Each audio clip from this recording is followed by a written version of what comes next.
केंद्र शासनाच्या निर्देशानुसार ज्या कुटुंबांचं वार्षिक उत्पन्न 44,000 रुपयांपेक्षा जास्त आहे अशा कुटुंबियांना रेशन मिळणं बंद होणार आहे। त्याचे निकष विविध स्तरावर पडताळले जाणार आहेत।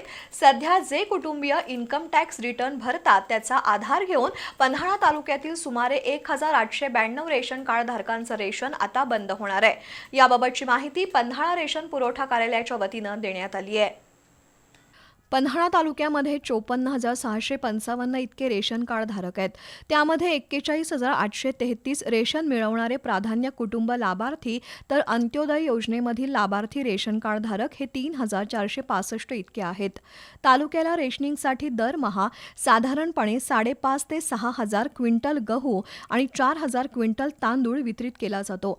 तालुक्यामधील रेशन कार्ड धारकांचा केंद्र शासनाच्या वतीनं झालेला सर्व्हे पाहता सध्या पन्हाळा तालुक्यातील 54,655 रेशन कार्ड धारकांपैकी 1,892 रेशन कार्ड धारकांचं रेशन बंद होणार आहे।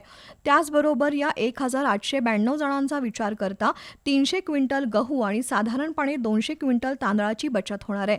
संबंधित रेशन कार्ड धारकांना सध्या नोटीस पाठवण्याची प्रक्रिया सुरू आहे। 1,892 रेशन कार्ड धारकांचं रेशन येत्या 1 महिन्यापासून बंद होण्याची शक्यता आहे। याबाबतची माहिती पन्हाळा पुरवठा विभागाच्या शिक्षणाधिकारी ज्योती कपले यांनी दिली आहे।